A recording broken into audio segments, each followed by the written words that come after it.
This episode is brought to you by Progressive Insurance. Fiscally responsible, financial geniuses, monetary magicians. These are things people say about drivers who switch their car insurance to Progressive and save hundreds. Because Progressive offers discounts for paying in full, owning a home, and more. Plus, you can count on their great customer service to help you when you need it, so your dollar goes a long way. Visit Progressive.com to see if you could save on car insurance. Progressive Casualty Insurance Company and Affiliates. Potential savings will vary. Not available in all states or situations. What is going on? You are watching and, of course, listening to Tags Live, aka Talk About Gay Sex, the live edition where we're here every Wednesday night on the Crowdcast platform. I am your host, Stevie V, in Puerto Vallarta, alongside in Brooklyn, Cody Maurice Doggett. How the hell you doing, Cody? Hello, darling. Brooklyn's in the house. Brooklyn and Puerto Vallarta is in the house tonight. Yeah. We are live and we are seeing some familiar faces. Like I said, as people trickle in, we want to hear from you all hour long. This is episode 695. We are going to get right started into our first discussion, and we are talking about how to host a successful gangbang. That's right. It reminds me of that fun Madonna song, Gangbang. And this all stemmed from an article on Andrew Christian's website, How to Prepare for a Gangbang from a Bottom Who Knows. I liked that idea from that perspective, but we're going to kind of break it all down. You and I were talking in our meeting, Cody, that have we actually been in a gangbang ever before? And we've been talking about orgies on recent episodes. We've talked about threesomes, but a gangbang is actually, and in this case, it's from the perspective of the bottom, preparing for it. And it could be 3 people up to 10, where they are essentially, and I'm using air quotes, the star, where they are just being ready to get pounded in many different ways. You can do it. I have a sling in my house, so that would be a really good way to have a gangbang at my place. But it doesn't necessarily have to be that way. It would be really good because one of the things they suggest in here, and we're going to break it down because they had the 6 ways to prepare from a bottom's perspective on hosting their own gangbang. But comfort level and stretching are all things that are going to come up. One of the things, well, I'll bring it up when we talk about it, but one of the things about a sling is that your legs are propped up and you're kind of comfortable lying in this hammock-like contraption. Of course, it's leather, but it's really kind of cool. Let's get into it. We'll discuss, this is going to be part of our first poll question. Have you ever participated, what is the question? In a gangbang, correct? Yes. Oh, yeah. And the question, have you ever participated in a gangbang, is our first poll question. Yes, the more the merrier. No, not my scene. Or we included a third one. No, but I want to. And that's where I think I am at. Let's get into what they recommend from the bottom's perspective. Step 1, know your limits and your fantasy. So a gangbang can mean a lot of things. Maybe it's 3 guys, maybe it's 10, maybe it's gentle worship, maybe it's rough and tumble chaos. Before you even start prepping, decide what you want out of it. Communicate those limits with whomever is organizing. Consent is hotter than abs. I really like that one. Have a point of view, have a direction. This is your scene, especially if you're from the bottom perspective. You really need to know if you really want to do this and what it's going to look like. Yeah. And you want those surprises to happen, but you need to really set the scene. Not the wrong surprises. Not the wrong surprises. We're going to get into prep and all that stuff. Definitely. But I think this is amazing, though. Yeah, go. I think that when you know your limits is very important, because if you can't take more than however many dicks are there, then you probably should limit the party to the 5 dicks you can take, basically. Yeah, exactly. And do you want to know some of these people? Where are you finding these people? Are you putting it out on sites like Scruff or Sniffies, or do you go to a place like we go to in New York City, the Eagle, where you're going to find a lot more like-minded people that would be open to this. I kind of find we've been talking a lot about playing with friends or groups of people that you know. I would be somewhat inclined to either go to the New York Eagle or put together with, say, a group of people that we met the other day at a dinner party. We didn't meet them. We know them. And that kind of group had that fun, flirty side to the group. I would be more inclined to go that route versus total strangers. But you could want total strangers because a lot of it is whole point of a gangbang is anonymous. Where would you be on this? Would you want it to be a group of guys that maybe not your closest friends, but people that you meet out in the bars that you know have that kinky side? Or would you be more inclined to have total anonymous people that you didn't know at all? Well, I think that both sound like they have their pluses and minuses. So I think in different, you know what? I'm very explorative. So I feel like I would want to explore both of those to see what I was more comfortable with, because they both, knowing the people kind of, sort of, that could provide with an intimate type of situation that goes on. But like we said, anonymous sex really turns a lot of people on. And I am one of those people. So I'm down to explore both. Are you coming with me? I don't know what's going on. I mean, I do think that I would probably at this point be more comfortable with maybe some people that I'm like kind of my neighbor that invited us to that dinner party. He would be one of them. I know him. That dinner party that we went to recently was one of the first times. Like, I've gone to the Eagle with him a lot, but he's one of my bar buddies, and he would be perfect. And maybe a couple of people that he knows that I know peripherally through him would be people that I would want at this party. And maybe a few strangers as well. Just to be clear, this is coming from the bottom perspective. You would be one of the tops, correct? Yes, I would be one of the tops, yes. Yeah.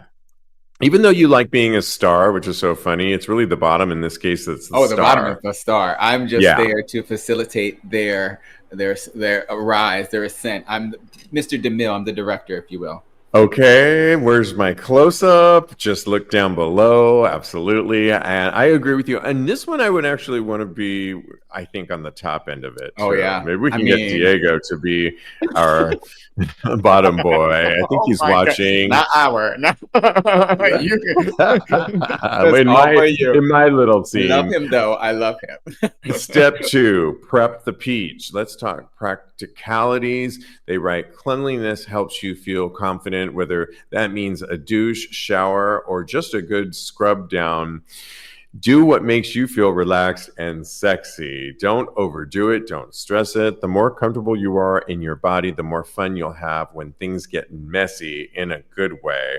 Yeah, you really need to, if you're going to be this bottom star celebrity of the night, you really need to get your diet in order and be ready to go. And you're fermented up. Yeah. All the things. Because let's just assume you've got all shapes and sizes coming in. I mean, down there, you're gonna be taking more than one. Yeah. And you want to go the long haul. Basically, all of those are perfect. Thank you. I'm living over here. Thank you. If you haven't taken our poll yet about what we're talking about, have you ever participated in a gangbang? We're breaking it down right now. By the way, if you're listening to this the day after, wherever you get your podcast, be sure to take the same poll. It's on all week. Go to patreon.com/tags podcast. We'll read some results in this episode, but next Tuesday we'll have some more results for you, so stay tuned for that. Okay, going on with prepare. Step number 3, lube is life. Spit, cute, and porn for multiple partners back to back, not going to cut it. Have plenty of lube available. Silicone based is if you want long lasting glide. Water-based if toys are involved. Pro tip, keep a bottle within arm's reach on every surface. Your hole deserves hydration. And it just reminds me of the people that I work with, Vakaya, that have got these they look like hand sanitizers. You clip them onto your jock strap and they're filled with silicone lube, you're always ready to go, just like your hand sanitizer. And yeah, check out Fakaya because they know what they're talking about. Exactly. Well, I agree. If you're going to host one of these parties, whomever you are, top, bottom, you need to have plenty of lube around because, like we said, different shapes and sizes are involved in this, and you don't want spit and all that kind of stuff. As Dr. Goldstein, the good doctor that's always on our show, says, lube, lube, lube. Silicone is the best. Future Method, by the way, is his brand. Check it out. It's silicone based, and I really like it. What do you say about have that lube ready, even though you might be a spit lover? I'm not a spit lover. I am all about lube. I know what a fissure can do to a butthole, and I think that we should all be taking it seriously. And one way to combat that or make sure that it doesn't happen is by using plenty of lube. So I give that advice for anybody having butt sex or vaginal sex too. Doug, watching us live, says, if 3 people count, I found them in 1996 on my college campus at the LGBT support group. He found a gangbang? Is that what I love that. That's amazing. Wow. Come on now. Really good. Josh, watching us live, says, I've been in a gangbang in Korea. Hot ass Korean guys all using me back and forth. Laughing my ass out loud. I was the only bottom. That's really hot. Korean guys are really hot as well. Yeah. Really love. Yeah. They tend to be bigger too and taller, which is really nice. And so come on, Korea. Love it. Keep those comments coming through. Okay. Back to our conversation on the steps to take if you're going to host a gangbang from the bottom's perspective. Step number 5. I really like this one the best. Take care of your body.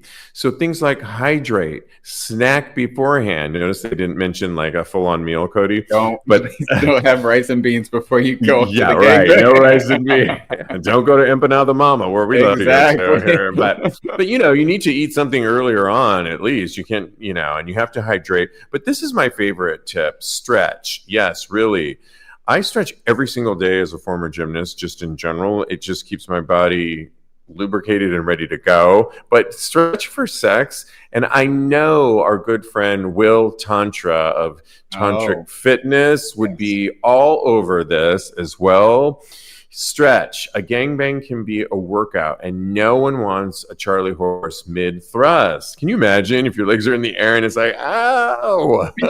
That's why you have the sling. Yes.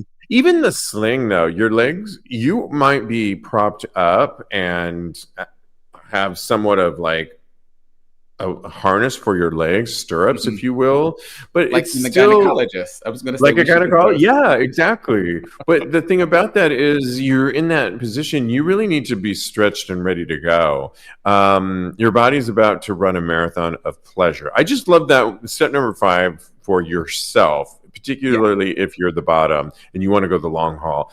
Really important. And maybe we'll post some stretches and we can get Will to help us out with some of those stretches, and we'll put them on our Tags Patreon community that you can do to prepare. Number 6, build the atmosphere. Yeah, this isn't just sex, it's theater. Lighting, music, a comfortable space, all of it adds to the experience. If you're hosting, curate the vibe. If you're showing up, bring energy. Remember, this is your stage and you deserve to feel like the star. I like that. We talked about that with the orgy too. Remember when we were talking about definitely. There's all these free playlists that you can get on Spotify, on Apple Music, on all of those, SoundCloud, that are, you can even probably put gangbang and you'll find something really sexy and thumping and dark and mysterious. Those mood lights, you can get them on Amazon, and they just really add a whole thing. LED lights, red is always a great color. Yeah, think about your atmosphere. Step number 7, aftercare isn't optional. So when the lights go down and the moans fade, take care of yourself. So shower, hydrate again, and don't be afraid to cuddle up with someone if the vibe is right. Text a friend or debrief. Bask in the glow of what you just did. You earned the after party. And this one, Cody, I really liked because If you took all this time to prepare for a gangbang, you organized it, you had everybody come over, you had a great time, hopefully, it can be somewhat emotional in a different capacity. I mean, you're not just going to put Netflix on and watch The Golden Girls right after it. I mean, Seinfeld. I mean, you almost want to, you need this level to get you back into, okay, now we're moving back into normalcy of some sort. And I just feel like a debrief of some manner is necessary. What do you say to that? I really think that that's something that's plausible, especially if you know all the participants in the gangbang. So I think that that's a great idea, and I think that it'll help you process a lot of things too. So yeah. Adrian, watching us live, says, when I was a freshman in college, I unintentionally had sex with 3 football players after a few drinks. Unintentionally, okay. No, right? I bottomed for 3 burly guys who were very closeted and very horny. Oh my God, that's like a porn waiting to happen. I know. Did you record it, Adrian, is what I want to know. It's recorded on his hard disk in his mind, so that's good enough for us. It is. Very cool. We should recreate it. So funny. I love it. Okay, we want to keep hearing from you on this topic, but don't forget, we are doing a poll tonight. If you're watching us live, have you ever participated in a gangbang? Yes, the more the merrier. No, not my scene. Or number 3, no, but I want to. So far in the lead is no, but I want to at 50%. So let's keep those votes coming. We will read them at the end of the show, but the poll keeps going, Cody, over on our Tags Patreon community. Head over to patreon.com/Tags podcast. And let's get into our next discussion on sexuality that really stemmed from an important documentary that I just watched the other day with my sister. It's available on Prime to rent for $1.99. It's called Body Electric. And it is a really amazing documentary about body dysmorphia. Body dysmorphia, as you know, is a mental health condition in which a person spends a lot of time worrying about perceived flaws or defects in their physical appearance, flaws that are often unnoticeable to others. This preoccupation can cause significant distress, affect self-esteem, and interfere with daily life, sometimes leading to repetitive behavior such as mirror checking. I've been there. I'm excessive doing it now.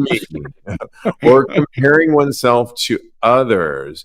And Cody, I got it. This Body Electric, I highly recommend, even if you don't think you have any of this. And we'll break down some of the different ways that really, honestly, Cody, it affects our community more. LGBTQ people are more likely to experience body dysmorphia from other groups. And what I thought was so interesting about this is the documentarian went and talked to so many different types of bodies, people that had struggled with weight issues, to people that, for all, and I'm using air quotes, seemingly purposes, had perfect bodies. When he talked to some of those that had the perfect body types, some of them said that they work out 7 days a week. Some of them were at 2 times a week. Some of them actually said that they are using steroids to keep up this ideal, and they were comfortable with it. And it was just really interesting. But that the main thing that he did this was because, and I'll let you watch it because you learn something more about his story towards the end of it. And what I really learned about it is that so many of us have different levels of this because it's kind of built into our community. LGBTQ plus people have a higher rate than our counterparts, where really what's that? Straight men, they don't have to worry about anything. They can get,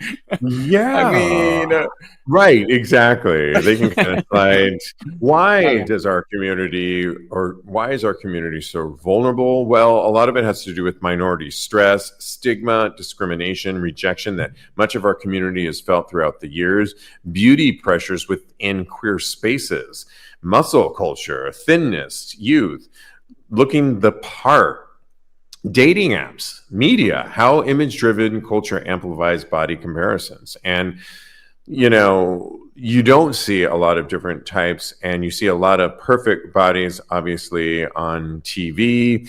Gender dysphoria overlap for trans and non-binary folks, and the added complexity aligning body with identity. This, do you relate to any of this stuff? And what is your feelings of body dysmorphia? Because I can tell I've always had a level of it. I grew up during the AIDS epidemic in the 80s. And there was this whole thing, and they talk about this in the documentary, that you were so scared to get tested back then. And I remember going to try and get tested, and it took 2 weeks to get your results back. And you were always convinced that the condom broke, or maybe you slipped up and didn't use a condom, and you had to wait 2 weeks to get your test results. And that 2 weeks was living hell. Yeah. And you convinced yourself during that 2 weeks that you were positive. But if you were lucky and you got the negative result, what that then you wanted to do, and this was my story and my best friend's story at the time, is we hit the gym because we wanted to look so healthy, and unlike a lot of the people that we were seeing that were disintegrating and losing all their muscle tone. I didn't even think of that.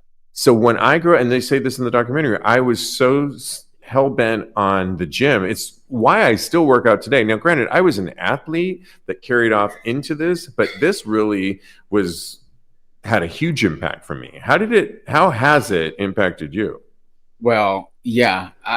Wow, you really just shocked me with all of that, because I can see it now. I like that was a substantial moment, and like I didn't experience any of that. I feel like I was born a twink, and I still feel like a twink on the inside, hence the body dysmorphia. But I think that mine comes from growing up reading comic books and having those muscle men as my heroes and the people that I looked up to and things of that nature. And they were all perfect. So I think a lot of mine stems from there. But I also, I think it stems from the male gaze, basically. And I think that heterosexual women, are subject to it as well, but gay men get it from other men, and I think it only kind of intensifies it. I don't know if it's innate or if it's socialized, but the way in general men are more aesthetic based than women are. They look for other attributes, if you're a woman, like intelligence and things of that nature, but men, they look at the physical. And I think that's a huge part of it, because we're men looking for other men. And of course we're going to look there first. So, and, so I think that Instagram and... I was just going to say, social media has a huge part in how we view ourselves within our own community. Advertisements, all of those things have a hand in it. But I think the apps, I mean, Grindr, of course, because when you're reduced to a torso in many instances, or a body part. I use my face on Grindr because hello. Easy breezy cover girl over here. You're right. I got on a lot of makeup right now. You look flawless, darling. Thank you, darling. But I think that this is something that gay men really struggle with, because I think that it's built into our community. It's only intensified by us being men. So I really see it. I really feel it on the inside. I feel like a skinny guy 24/7, even though I got all these muscles right here, baby. I think what you're pointing to, which is what a lot of us feel, is many of us have never felt like we were accepted, and we've been pushed to marginalize, and many of us were bullied when we were younger, and then we finally are out and we feel comfortable with ourselves, and then we find this competition within our own queer communities. So if you go on the apps or you look at social media, all you see is these ideal types, and all of that conditioning over years and years and years has an impact that, like what Bryce is saying in our comment sections here as we're live, even at my fittest, when I had an 8-pack, I still caught myself sucking in around gay men because I felt overweight. And if it wasn't about my weight, it was always something else, to this, to that. To be honest, sometimes I even feel too dark, and I'll admit that it's part of my own healing journey. Yeah, that's exactly what I was alluding to, is that you can't undo all of this trauma, as we talk about, that is Yeah. embedded in many of us as queer people, that is years and years and years. And really that mirror check is one of the main reasons that we suffer from a lot of this. Oh, definitely. And you brought up something a little bit earlier that really kind of hit home with me. When you're picked on as a little gay boy, that sticks with you. So every day I go to the gym, I'm trying to prove that I'm not the F word that they called me back then. Yeah. So I really, that's a part of it. And it's not just one thing that you can point to. I think it's a multitude of things that all build up and have you second guess yourself, because like, I know that I have muscles, but in my mind, I think that I'm not big enough. In my mind, I think that I'm not strong enough. I think all the things we tend to, as human beings, lean to things that are negative in about ourselves, and we intensify those. We go over those more and more in our minds. And I think that you have to train yourself to fight back against that.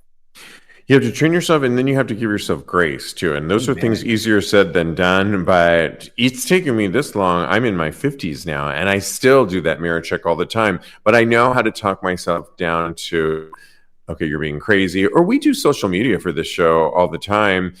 And I'll look at something and be like, oh, no, I hate the way I look. But then I'll relook at it later. I'm like, I look fine, but maybe it was a bad angle. But I know how to kind of therapy-wise talk myself out of that obsessiveness, that I think that's what this all really is. Adrian, watching us live, says, I'm working to lose weight, but I'm at the point in my life where I am not about to starve myself to impress a guy. No, thank you. And amen, Adrian. I love that. And yeah, you just got to, at some point, and you'll see in this documentary, that's why I highly recommend it, because you'll see different levels of it. And there's a burning question when you're watching this, at least for my sister and I, as the documentarian looked good, like for all intents and purposes. And we were wondering, what is it that he made this film? What is it that you'll find out? I'll let you find out at the end of the film, because you'll realize there's varying degrees of a lot of this. Josh, watching us live, says, I'm on an 1,800 calorie a day calorie deficit so I can get to the leanest I want. That's not a lot. For myself, being an East Asian with Asian beauty standards, I literally lather myself in sunscreen and use hydroquinone cream to be as pale as I can. I've literally been shamed and judged so objectified by other East Asians for the way I look and adhering to East Asians' beauty standards. I would say that they covered this as well in the documentary too, about darker skin. Colorism? Yeah, and trans. Wow, I really got to watch this. Yeah, he did a really good deep dive, and not going to answer everyone's, but I hear you, Josh. I felt the same way years ago about my color, my skin too. It's taken me a really long time, years, but now I love it and I want to be dark, but it's a real thing. Adrian says, I still hear guys, gay, straight, calling me the F word, but somehow have found that I'm that F word who will curb stomp you in a stiletto heel or slice you up with the straight razor in my hair. Okay, Adrian, come on. I love it. Oh, Adrian. Yeah. Wow. Okay. Yeah. Where you at, Adrian? Doug, watching, is like, this is really a topic that is hitting a lot of us. It's hitting a lot of people. I'm telling you, I didn't get bullied when I was younger. I was always the biggest student in class. But by the time I graduated high school, I was 6'3", 235 pounds. Yeah.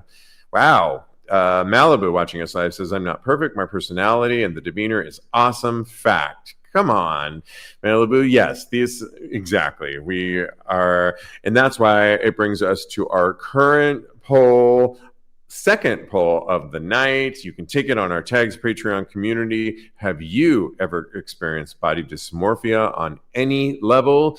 You can choose from definitely or not that I know of is our other answer there. Let us know. Live now. Oh, there you go. Live. I saw that. I was like, oh, that's me. That's your cue. I love it. Yeah. And we will keep this conversation, read some more answers at the end of this episode. So please vote, vote, vote. You know how much I love summer, right? Because I've been telling you all season long, from long walks, beach time, my intense workouts, and dancing in the open air, something about it makes me feel my best. So what better time to create healthy meal habits that last? What better time to get Green Chef, the #1 meal kit for clean eating? You know how much I love food, especially if it's tasty, fresh, and healthy at the same time. Green Chef makes it easy to spend less time in the kitchen and more time enjoying summer, and with their new Heat and Eat meals, enjoy a delicious, wholesome meal in just 3 minutes. Perfect for supporting your wellness journey, Green Chef recipes feature fresh, organic, seasonal produce and 100% reasonably sourced proteins to help you feel your best. I'm loving Green Chef, and you will too. Diego and I had a most delicious option from the Mediterranean meal plan that we whipped up so quickly. We had the sheet pan shawarma spiced salmon with my favorite, sweet potatoes, and a lovely kale salad on the side. The instructions were easy to follow, the protein was super fresh, and the spices and ingredients that were included made for a delicious dinner. The meal was so generous, and I really appreciated the fresh and healthy ingredients and recipe. It totally supported my current health routine. Make this summer your healthiest yet with Green Chef. Head to greenchef.com/50tags and use code 50tags to get 50% off your first month, then 20% off for 2 months with free shipping. That's code 50tags, TAGS, at greenchef.com/50tags. I'm telling you, just a reminder, the film that this has always been an ongoing topic, but I like that somebody actually put it into a documentary. I love a good documentary. The film's called Body Electric. It's available on Prime for rent. Check it out. See what you think of it. I'd love to hear about that. We have got to move on to some hot topics. And, the first one is relating to what we were just talking about. Who's been a Nelly Furtado fan over the years? I know I was. Me. Hello. I mean, that first I'm album. like a bird. I'm like a bird. I'm like a my bird. Song. Remember that first album when she looked like a skater girl and she had those braids? I was all about that first album, and I've loved some songs throughout the years for sure. She was just at Manchester Pride performing. She was the headliner, and it looks like she was really good. She has gone through a lot of her own body shaming, just to bring it back to what we're talking about. She gave the gays at Manchester Pride everything they wanted, a set list full of bops and middle fingers to the haters. She's a Grammy award-winning pop queen and noted LGBTQ+ icon, and made a bold statement with her outfit the second she walked onto the Mardi Gras stage for a headlining set. She sported an oversized and thigh-length tee that featured a pointed cartoon hourglass figure in a tight miniskirt, white crop top, and a belt that read, "Whoa, Nelly," the title of her debut album, which turns 25 this year. And it was really the ultimate middle finger at all the body shaming she's gone through in comments on social media. And the singer has faced on her recent anniversary tour in a venue filled with people devoted to celebrating her authentic selves. And when I did a little bit deeper dive on her, she took a break, and she had 2 kids within a certain period of time, and she didn't think much of it. She was busy being a mom, and she was fine with the change in her body. Well, she noticed, as we all know, the trolls on social media were coming for her and saying, look how basically fat she got, and were really awful. She said it affected her initially, but not anymore. And she's out to that's why she's giving the middle finger and saying, I don't care. I love my body. And just that whole cycle, that what we do to women and gay men. I mean, like you said before, straight men, they don't have to worry about this. Less, I feel like. Less. Okay, yeah, let's not throw them under the bus too much. I did that first. I did it. But I was making a joke. So yeah, all rules go out the window when you're making a joke. But this, I think Nelly Furtado is doing the right thing. I think that she is out there being strong and powerful and showing that, you know, you got to love yourself no matter what. And I think that she looks gorgeous. Her face, that face card is never declining because she is stamped, honey. And I think that she's beautiful. She's always been gorgeous like that. Yeah. At any size. But can I just play Jeremy for 1 second? Please. The outfits that she wore when she was getting all the body shaming, that did her no justice. I feel like that outfit looked horrible on her. Just bad choice, yeah. Yeah, exactly. I think that she we all have that sometimes. A bad stylist. Yeah, definitely. I've had many bad. Well, you know, she's moments. been years and years. This is kind of like her comeback. She's been away for a while. Maybe she just picked the wrong stylist and. But I do like what she wore to kind of set the tone, and we're all talking about her now, and I think that she's going to get a lot more love coming her way now, and I have a feeling she's going to be looking real cute with those outfits soon. Come out with I'm Like a Bird too. I love it. Yeah, I wish she would go back to that kind of sound because I really that first album so much, and 25 years, my goodness. I was in LA at the time. Okay, we've got to move on. So many hot topics here. We want to hear from you and what you think. Weigh in on these. Lil Nas X, we talked about him, is breaking his silence. If you were living under a rock, you missed that last Thursday he was seen on Ventura Boulevard strutting down the street at 4 a.m. with white cowboy boots and nothing but white briefs. Later, it all came off and he was naked. He did lunge and hit a police officer, and that's why he was held and detained all the way until Monday, which is crazy. $75,000 was his bail, and he wanted everybody to know that he did a little bit. His father talked about him and said that, you know, please support him. He's fine. This is what he had to say. Your girl is going to be okay, y'all. Okay. She's going to be all right. She's going to be all right. Shit. That was fucking terrifying is what he said. That was terrifying. Not sure what he was really referring to, but I'm assuming it was the last 4 days where he was in jail because that had to be terrifying. But your girl is going to be all right. What do you think he was referring to? And what do you think about all this?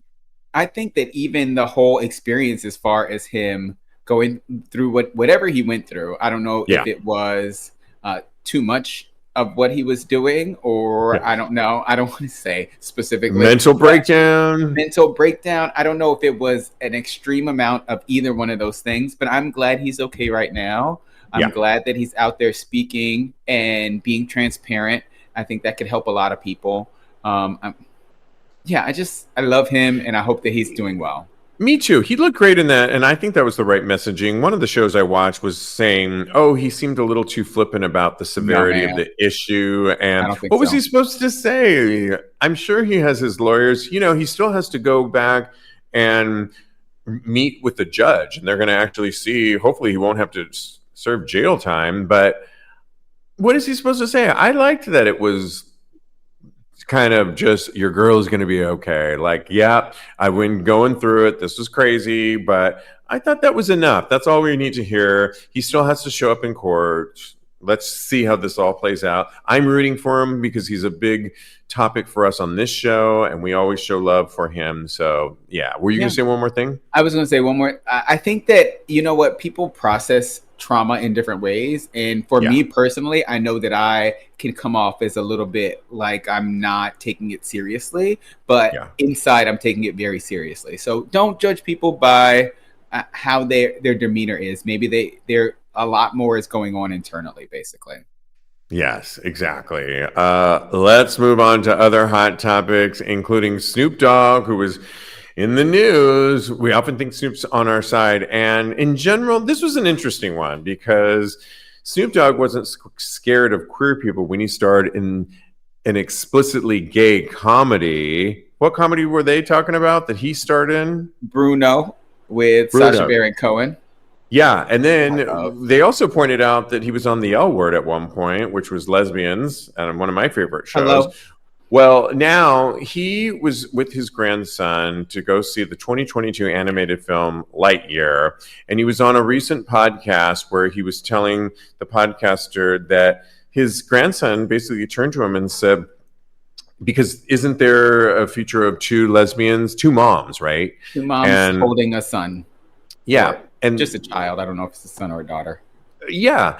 And they're like, she had a baby with another woman, the rapper said to host Sarah Fontaine. Well, my grandson in the middle of the movie is like, Papa Snoop, how did she have a baby with a woman? She's a woman. And you remembered thinking, oh, shit, I didn't come in for this shit. I just came to watch the goddamn movie. It did not go over very well, as you can imagine. It's kind of funny because it is funny hearing like a grandparent have to, he wasn't prepared for this and he just wanted to watch the movie. But I was watching a couple of news stories on this and they were like, well, even a gay host was saying, well, some topics maybe shouldn't be talked about until a kid is of a certain age. And this was nothing short of two parents. Like little Billy over here has two moms, or little Sarah over here has two dads. You will find this in any elementary school. That is not topics like non-binary, which I don't think it should be an issue, but maybe you could wait a little bit on that one. But having two dads, two moms is a fact, a reality.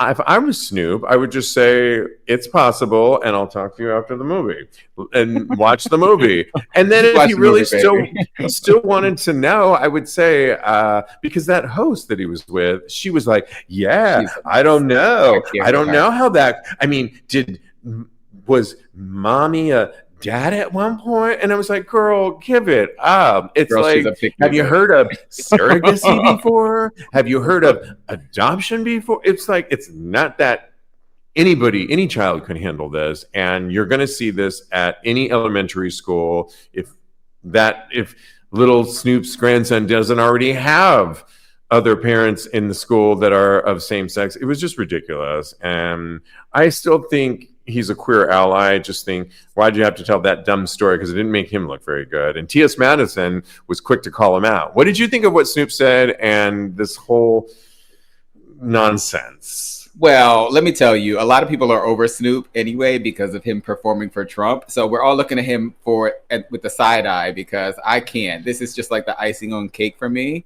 because maybe Snoop doesn't want to have this conversation with his grandson, but someone has to, because, gay people exist, trans people exist. These conversations need to be had. I feel like if they happen at an earlier age, it's a lot easier for them to not hold on to the biases that they're going to be taught in the world later on. So I think that Snoop and all the people out there need to get used to having these conversations, because I'm not going nowhere. I'm going to be holding my boyfriend's hand out in the street, and you're going to have to be like, yes, two men can love each other. In love, because I don't think these ladies weren't busting it down in the in the movie. They weren't like having sex. They were just. Thank you. This was not. It was like two moms. Come on, and and they were being affectionate and holding their baby, and it was so sweet and lovely. All you had to do was be like, those two women are in love, baby, and just watch the movie, and that's it. It's not like they were in a Snoop Dogg video talking about ain't no fun if the homies can't get none, because and that's another thing. Can I expound a little bit more? Because Snoop has no problem denigrating women, but he has a problem with explaining love, and he has no problem being basically just like featuring two lesbians in his music video, for one. Yeah, as T.S. Madison reminded us. But violence as well. I think like featuring violence in his videos and his music. So that's not a problem, but two women loving each other is a problem. So I don't think that's he doesn't have a leg to stand on as far as I'm concerned. Absolutely. Next, we're moving on from him right now. He's on our shit list. Somebody else might be on many of our shit lists is Miss Gloria Gaynor. I Will Survive. We all know her. And she is going to be honored, according to Trump, at the upcoming Kennedy Center Honors, or like I think he wants to name it, the Trump Kennedy Center. And she's going to be alongside people like Michael, by a lot of different people. I didn't mind the different list of people that were nominated. Some seemed a little bit random, but she is, we were talking about it in our meeting, like a lot of people didn't know that she's a huge Republican, and she's donated to people like Ted Cruz and on and on and on to so many. I think it's really interesting because while I like that song, it's always been an anthem for women and gay men. That is really her only claim to fame in my mind. I mean, she doesn't really have like this. I mean, to Kennedy Center Honors, it's usually like a volume of work. She has that one song. I think the administration said, we need a little bit of diversity on there. Let's get a black person. And then looked her up and found out that she's a huge Republican donor. And the list is huge. It's like thousands and thousands of dollars that she's donated. I can post the list on tagspodcast.com. I'm not going to read it now and give them any extra love of people she's donated to. But it's huge, the list of people she's doing. I think they saw that and said, put her up there and we'll suffice our black quota. But you know what it really reminded me of, and we were talking about it in our meeting, was the Village People. Remember, nobody was talking about the Village People as of recent, except if you went to a bad wedding. And there you go. It's back up because Trump made that song big. And then the lead singer, who's still the lead singer of the Village People, made a whole stink about it, saying that it wasn't ever a gay anthem. I don't know. And his wife is threatening anybody that says it is a gay anthem, and she's going to sue them.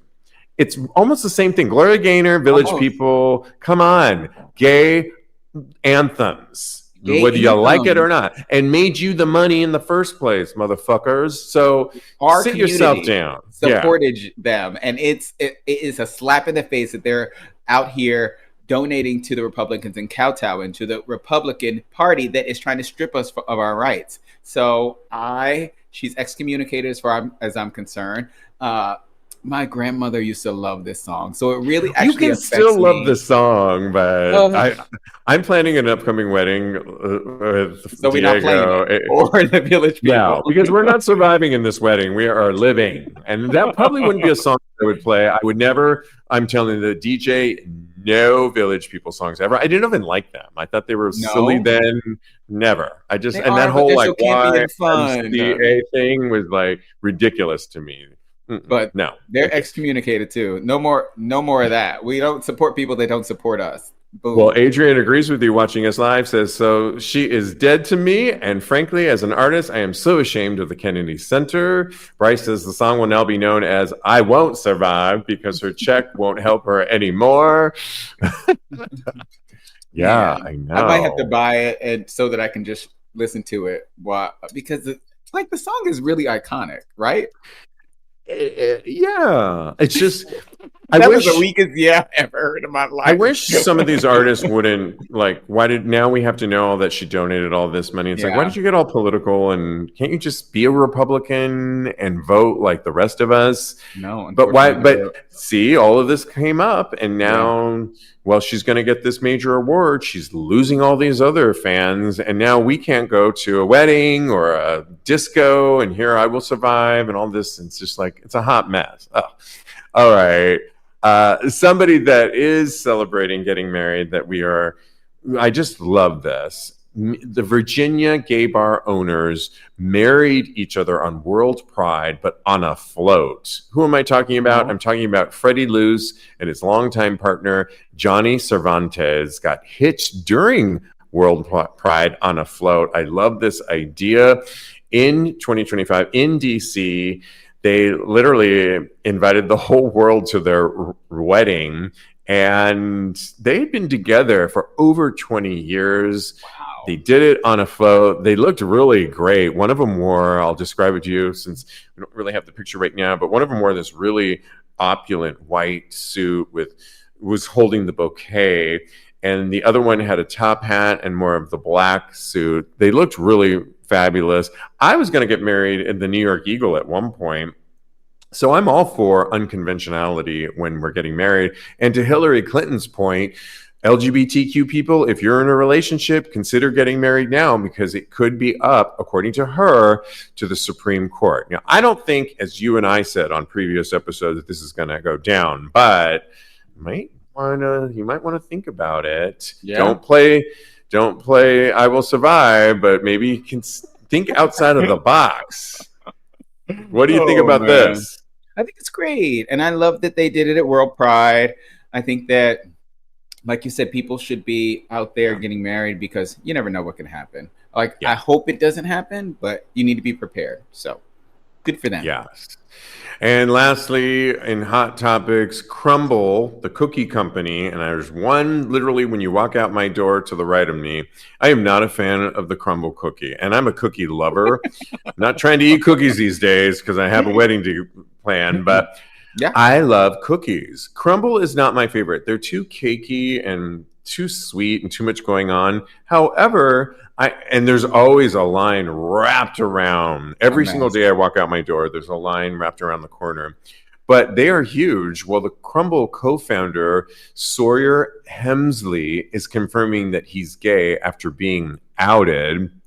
This was crazy because he is from a Mormon family and kept it under wraps. His partner, his business partner, is straight.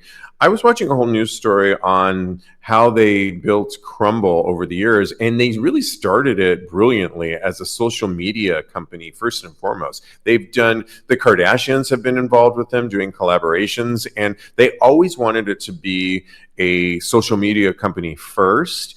Well, they're a $1 billion company now off of a cookie. So while I'm not a big fan of it, I say kudos to you. And he only came out, a lot of people were speculating that he was gay anyway, but you had sort of the backstory. That's your cue, darling. So what had happened was there was always speculation online about this. There was on Reddit, it was on TikTok, it was all over. But I feel like the final nail in the coffin was when Robert Sepulveda Jr. from Finding Prince Charming, from Logo, I think he went on his TikTok, and I meant to send it to you so you could watch it, but he went on his TikTok and actually displayed DMs from Robert Sawyer, the guy, the owner of Crumble, to him about what he would do. He said he showed his butthole and he didn't want any butthole pics. It was a lot. So that's really not cool. I don't think not okay.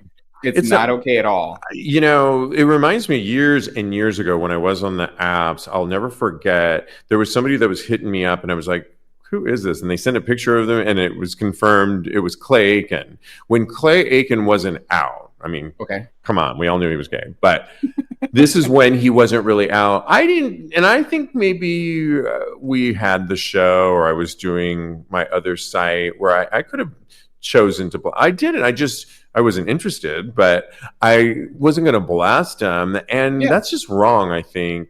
So, but you know what? I'm really glad for this Crumble guy to come out, for Sawyer to come out. He has nothing to lose now. He has one of the most successful businesses out there. People love maybe his background as a Mormon really affected him, and now he had to, but he's probably going to get so much love and support now. And it doesn't make the other guy from Prince Charming look very good at all. He does not look good at all. I feel like he's crashing out a little bit online. So neither one of them look good because it turns out that the owner of Crumble, he's a Republican as well. So he's been voting against our rights. So I don't know. I think that I want to tap out of this conversation because I think it's too much for me.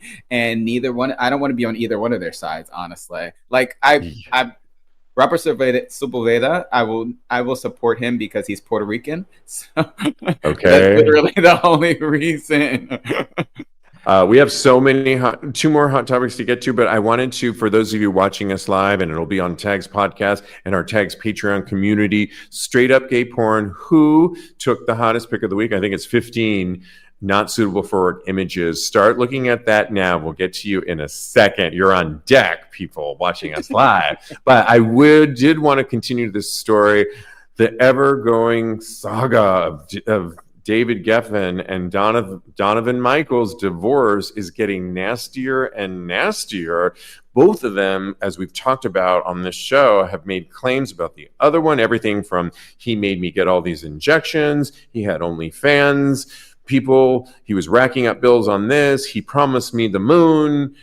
They didn't have a prenup, which I still can't believe. He's a billionaire. The latest is Donovan Michaels is coming back and saying that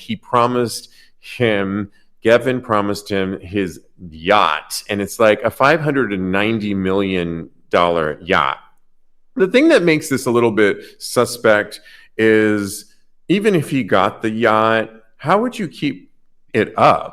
Where are you parking it first? And those kinds of things are like, you don't just, I mean, you have to have a place to park this huge yacht. And even staff. There's so many expenses that come along with the staff, darling. Exactly. I mean, when you check it out. Have you not watched Below Deck? I mean, yeah. I don't know. I mean, there's only so much OnlyFans you could do, but I just think this is getting messier and messier. I don't know whose side I'm on. I mean, really, it's a mess. I don't know. I really don't know. To get all the money. I want him to get all the money. I'm on his side, but I need for him to be realistic. Okay, if you do you want him to get all the money because the other one was dumb enough not to have a prenup? That's kind of why I would side with you. If you're that dumb, if you're a billionaire, and by the way, I don't know if people know this. They met on like one of those billionaire websites.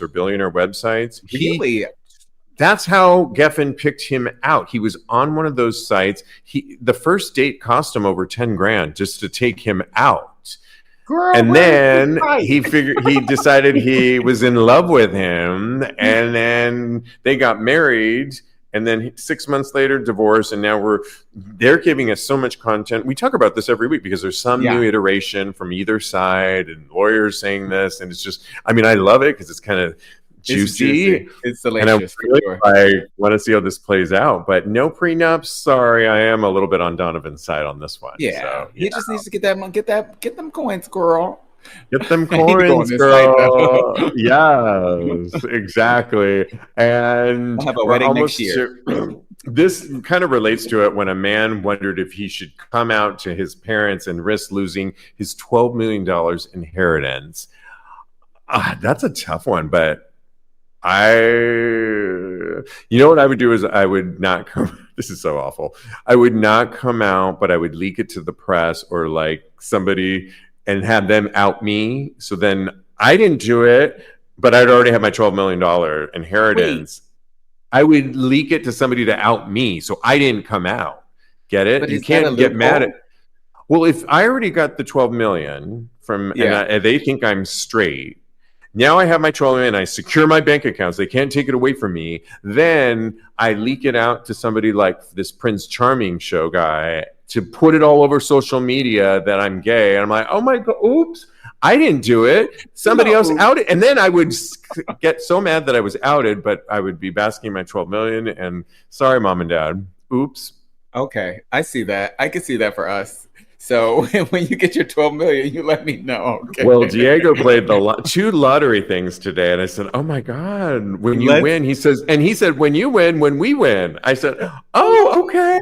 He's the cutest. Oh, when we win, the three of us. No, we're not in a throuple, bitch.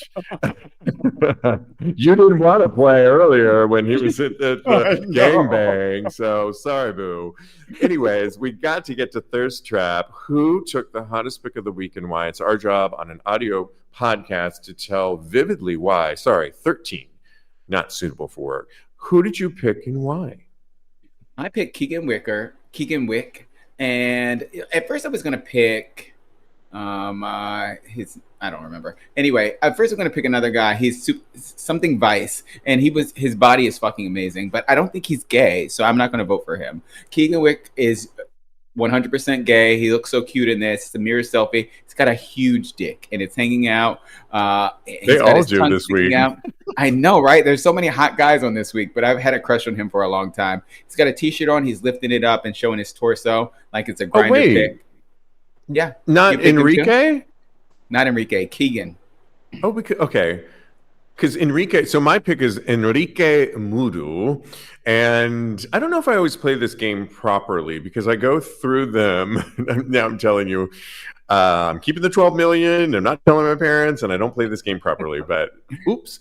But I always tend to, because there's links below and it takes you to their X account. Me so too. I like That's how to I do know. a little background check on them to see if they really live up to the picture at hand. I don't know. Maybe it's my modeling days, but I like to know a little bit more. And I chose Enrique Mudo because he also has a crop top on, holding, his arms are folded there. He has glasses. And I looked at all his he's a Mexican guy in Mexico City with these beautiful blue eyes, a really sexy, lean body that I think, and that trail going up. He's also, I don't do this for my body, but he kept a lot of hair around his pubic region, and I think it's really sick. And he has a really thick cock with his Calvin Klein's just posting. I just love it. He's not doing. He's got a Diego look. Yeah, He looks like Diego. Maybe I like that look. I don't know. Where's Enrique? Well, Diego's picking Nicholas, and he didn't tell us why, but Nicholas is his pick. What are the people saying in our last couple minutes? Malibu says Geffen crumbled. I got that. On not getting a prenup. Get it? Geffen crumbled. Stay in the closet, get the money. Duh. Doug says Jack Imhoff. Yeah. Jack him out. Oh, check him out. Hello. Yes, I got it. Bryce says Chris Wade for me because he has the best background and is representing the fellow non-binary folk. Oh, good. I like that. See, you probably did a background check on him too? That's the only way to go. The only way I knew, his name is Jeffrey Weiss, and his body is fantastic, but he doesn't have any collabs. So I'm like, no, you're not giving me what I want, baby. Hey, it's hard to get those collabs. I know from experience. But anyway, thank you so much for playing. The polls continue over on our Tags Patreon community. So head over there to patreon.com/tags podcast. Follow Cody on the gram and Blue Sky at Mr. Maurice. Follow me on the gram. I am _Steve V. And in the meantime, continue having hot gay sex. Thanks, everybody.